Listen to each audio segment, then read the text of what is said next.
Hey there, and welcome to the 2024 Kansas City Royals trade deadline extravaganza, one of my favorite times of the year. The Royals, for the first time since 2017, entered the trade deadline as buyers in pursuit of a playoff spot. I briefly covered the Hunter Harvey trade in a prior video, which I liked at the time, and looking at the inflated trade market for relievers, I now like the trade even more. It appears a thin farm system is not helping the Royals this deadline. Thankfully, it looks like their 2024 draft is shaping up to be a solid one. But I am not here to talk about that, I'm here to talk about trades. The Royals made their first deadline deal the day before the deadline, acquiring Michael Lorenzen from the Texas Rangers for Walter Pennington. I briefly mentioned in the Harvey video I would be fine with them passing on a starting pitcher, but I have no complaints over this trade. The Royals have multiple pitchers approaching their career high in innings pitched, and could really use a veteran swingman that could eat some innings. Lorenzen can not just start, but come out of the bullpen as well. He's not Johnny Cueto, but he does not have to be. He's a rental, so he'll only be here for the rest of the season. Some will talk about his bat, but he has not had a plate appearance in 3 years. Still, he may be our best option at designated hitter. You know, I'm not sure that's a good thing. The pitcher they gave up, Walter Pennington, is 26 years old and not among their top 30 prospects. I know fans, myself included, wanted to see him get a chance in the bullpen, but he seems more likely to be a quad A guy.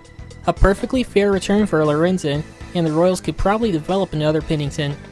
Now, despite sending multiple letters to my local politician asking them to make the MLB trade deadline a national holiday, this day is not a holiday, so I had to follow along at work to see what the Royals would do on this holy day. Not even joking, when I was about to leave work, reports came out that they acquired Lucas Erceg from the Oakland Athletics. A few minutes later, reports came out that they acquired Paul DeJong in a separate trade with friend of the Royals, Chris Getz. We gave up a wildcard prospect for DeJong, who was simply cheap depth in the lineup or off the bench. His 18 home runs would rank second on the Royals, tied with Salvi and behind Bobby Witt Jr. He's decent insurance if Michael Massey gets hurt again, or if Michael Garcia continues to struggle offensively. Nothing major, but I can't say the same for Erceg. When the news first broke, I had a feeling the price was going to be high. Erceg has a fastball that averages over 98 miles an hour, legit stuff, and is under club control through 2029. The timing of the DeJong trade made me wonder if Michael Garcia or Nick Lofton was involved, but nope. Mason Barnett, Will Klein, and Jared Dickey to Oakland. Barnett is maybe a top 10 Royals prospect depending on who you ask. Klein maybe in the top 15. To be honest, those numbers may be generous, and Dickey is a wild card. I had a bad feeling the Royals would be priced out of the relief market, but it looks like AJ Preller just hates prospects. The upside for Erceg is that he's your closer for multiple seasons. JJ Picollo deserves a ton of praise for this, as he avoided trading any of the Royals' best prospects for a reliever, and he found one with plenty of upside. On top of all that, Dallas Braden offered nothing but praise for Erceg, saying we've got a good one. What's not to like?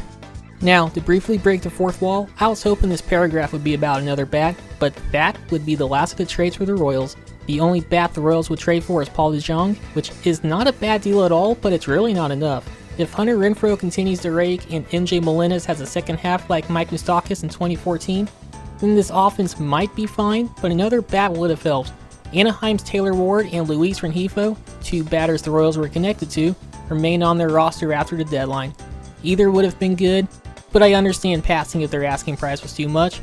Jazz Chisholm or Lane Thomas would have been great, but the prospect value for both were high, and the Royals just do not have a deep enough farm system to risk an overpay. Regardless, I'm happy with this deadline. I'll give it a solid B. They got decent good value on the players they received, and yes, I would have liked another bat, but I would not be willing to overpay for one, which appears to have been a necessity.